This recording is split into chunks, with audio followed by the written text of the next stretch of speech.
السلام علیکم ورحمۃ اللہ وبرکاتہ۔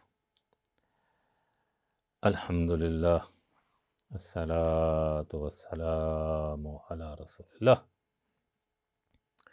اشہد ان لا الہ الا اللہ واشہد ان محمدا عبدہ ورسولہ۔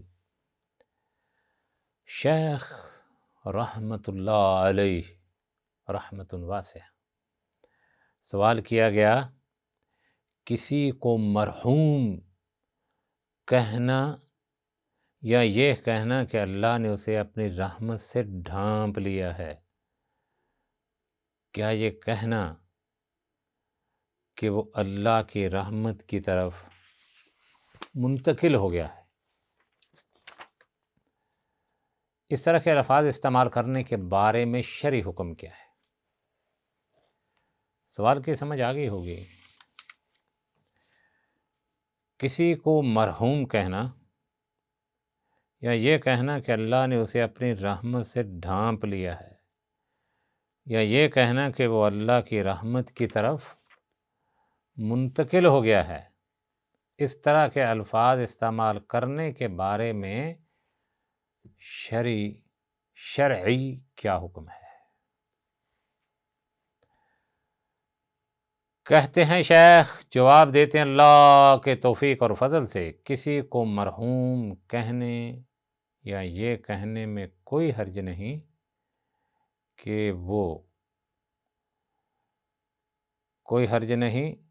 کہ اللہ نے اسے اپنی رحمت سے ڈھانپ لیا ہے۔ یہ تمنا ہے نا مومن کی، آرزو ہے اسے اپنی رحمت سے کہ فلاں کو اللہ رب العزت نے اپنی رحمت سے ڈھانپ لیا ہے۔ یہ تفاعل اور امید کے باب سے ہے، یہ امید ہے نا اللہ نے اس کو اپنی رحمت میں ڈھانپ لیا ہے، اور امید کے باب سے ہے، خبر کے باب سے نہیں۔ یہ دونوں میں فرق کرنا ہے کہ امید ہے کہ اللہ نے ڈھانپ لیا ہے، خبر نہیں ہے کہ اللہ نے اس کو ڈھانپ لیا ہے کہ خبر دے رہا ہوں میں، خبر کے باب سے نہیں، امید کی باب سے۔ لہذا تو فاعل اور امید کے طور پر اس طرح کے الفاظ استعمال کرنے میں کوئی حرج نہیں۔ اسی طرح یہ الفاظ بھی کہ وہ اللہ کی رحمت کی طرف منتقل ہو گیا ہے، انتقل الی رحمت اللہ، تفاعل کے باب سے ہیں، خبر کے باب سے نہیں ہیں، کیونکہ اس طرح کی باتوں کا تعلق امور غیب سے ہے، لہذا وثوق کے ساتھ اس طرح کی بات کہنا ممکن نہیں۔ اس طرح یہ بھی نہیں کہنا چاہیے کہ وہ رفیق الاعلیٰ کی طرف منتقل ہو گیا ہے۔ یہ سارے علم جو ہیں اللہ کریم کے پاس ہیں، تو ایسی باتیں نہیں کرنی چاہیے۔ میں کبھی کبھی کہتا ہوں، یہ شیخ کے جواب سے ہٹ کر ہے، ہم ان قبروں پر کیوں گرے پڑے؟ ہم نہیں، ہمارے کچھ ساتھی، اللہ ہمیں بھی محفوظ فرمائے اور ان کی حالت پر بھی اللہ رحم فرمائے اور ان کو ہدایت دے۔ ہمارے کوئی ساتھی عفواً قبروں پر گرے پڑے ہیں، کیوں گرے ہیں؟ کہتے ہیں کہ یہ اللہ کے ولی تھے، یہ پہنچی ہوئی سرکاریں تھیں، انہوں نے کمائیاں کی، تہجدیں پڑھی، قرآن پڑھے، صدقات و خیرات کیے، اپنے رب کے تقرب حاصل کیے، اس لیے ہم ان کا قرب حاصل کرتے ہیں، یہ اللہ تک پہنچا دیتے ہیں ہمیں۔ کبھی وہ قرب حاصل کرنے کے لیے دور دور کے سفر کیے جاتے ہیں جو شرعاً جائز نہیں، کبھی ان کی قبروں پر ذبح کیا جا رہا ہے، کبھی سجدے ہو رہے ہیں، کبھی رکوع ہو رہے ہیں۔ یہ ایسی چیزیں ہیں کبھی انسان کو شرک میں مبتلا کرتی ہیں اور کبھی ان کو دائرہ اسلام سے خارج کر دیتی ہیں اور کبھی ان کو ملت اسلامیہ سے خارج کر دیتی ہیں۔ ایسی خطرناک ترین چیزیں دین میں، خاص کر کے عقیدے میں کرتے ہیں، عبادات میں، جو انسان کو یا ان کے اعمال کو ملیا میٹ کر دیتی ہیں۔ میں یہ للکار کے طور پر، اس کو عربی زبان میں تحدیات کہتے ہیں، میں یہ تمام بریلویت کو یہ چیلنج کرتا ہوں، اللہ کے نبی صلی اللہ علیہ وسلم اور اس کے صحابہ کے بعد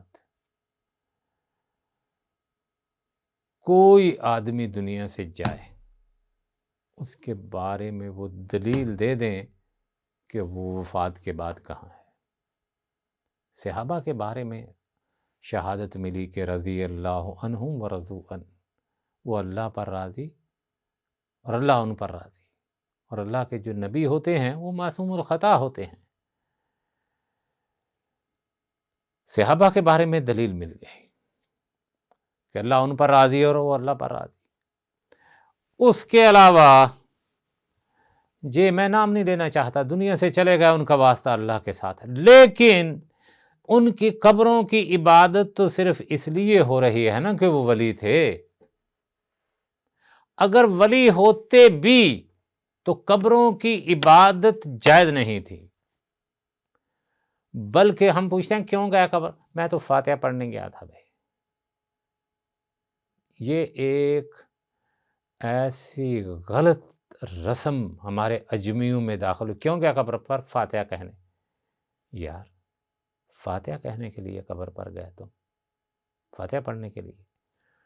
فاتحہ تو تیرے اور تیرے رب کے درمیان ایک مکالمہ ہے، پہلے اس کی تعریفیں کرتا ہے، پھر اس سے مانگتا ہے، تو قبر والے کو تو کوئی فائدہ نہ ہوا۔ دوسری بات ہے، ساتھ اس کو ولی سمجھتا ہے، ساتھ اس کے لیے دعائیں کر رہا ہے، فاتحہ پڑھ رہا ہے۔ یار عقل تیری کہاں گئی ہے؟ وہ عقل کا جنازہ نکل گیا تیری کا؟